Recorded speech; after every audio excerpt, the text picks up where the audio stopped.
حضرت حسین کے تعلق سے میرے بھائیوں، حضرت حسن کی جو شہادت ہوئی، حضرت حسن کی شہادت زہر کی وجہ سے شہادت ہوئی، زہر انہیں دیا گیا، اور زہر جس نے دیا تھا حضرت حسن کو معلوم تھا، کئی مرتبہ ان کو زہر دیا گیا۔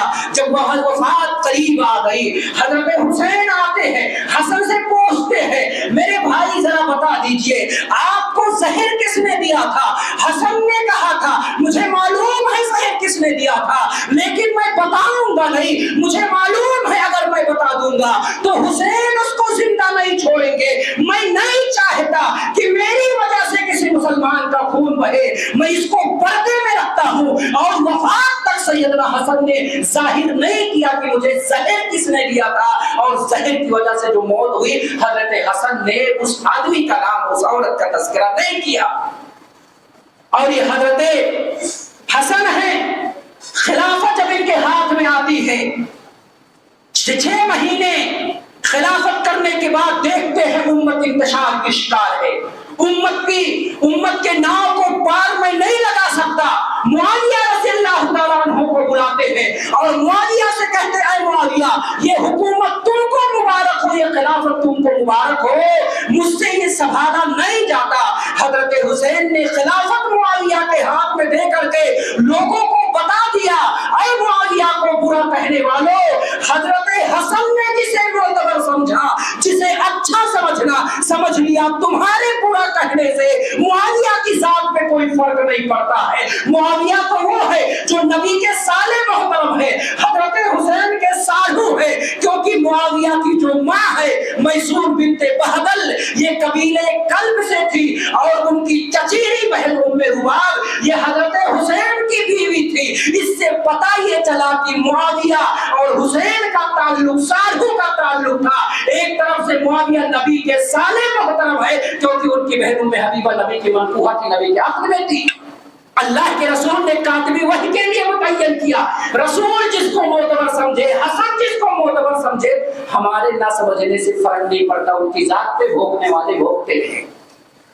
حضرت حسین کے تعلق سے حضرت حسین کی میرے بھائیوں کیسی شہادت ہوئی، میں سرسری طور پہ 3 سے 4 منٹ کے اندر وہ بھی باتیں آپ کے سامنے رکھوں کہ کن غداروں نے حضرت حسین کو میدان کربلا میں شہید کیا۔ جب یزید کے ہاتھ پہ لوگ بیعت کر لیتے ہیں، اس کے بعد تمام لوگ بیعت کر لیتے ہیں چند لوگ کو چھوڑ کر کے، اور 1-2 دن گزرتا ہے، سیدنا حسین اور عبداللہ ابن زبیر یہ عمرے کی غرض سے یا کسی اور کام کی غرض سے یہ جو ہے مکہ تشریف لے آتے ہیں۔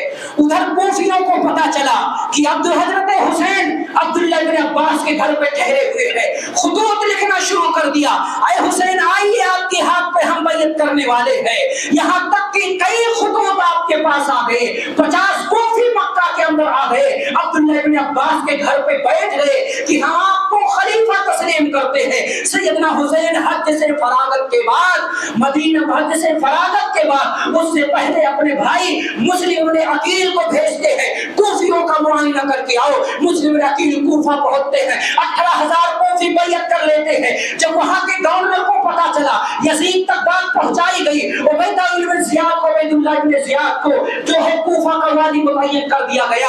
اس نے کہا کہ اے لوگوں ابھی وقت ہے، سدھر جاؤ، بغاوت بلند مت کرو۔ اللہ اکبر، اتنا غدار کوفی کے 18,000 لوگوں نے بیعت کیا تھا، ایک ایک کر کے سب حضرت مسلم بن عقیل کا ساتھ چھوڑتے گئے، چند لوگ بچے اور آخر میں سب کوفی دم دبا کر کے اپنے گھر کے اندر چلے گئے۔ سیدنا حضرت مسلم بن عقیل جو ہے گھر تلاش کرنے لگے کہ میں کہاں جاؤں، جس کے گھر کے اندر چھپے ان کو بھی شہید کر دیا گیا، مسلم بن عقیل کو قتل کر دیا گیا۔ جب قتل کی خبر پہنچتی ہے، ادھر حسین نکل دیتے ہیں مکہ سے قادسیہ ہوتے ہوئے، راستے میں خبر ملتی ہے مسلم بن عقیل شہید کر دیے گئے ہیں۔ حضرت حسین ارادہ بدل دیتے ہیں، دمشق کی طرف جانے لگتے ہیں۔ تاریخ کے اندر ہے کہ میں یزید کے پاس جاؤں گا، سارا معاملات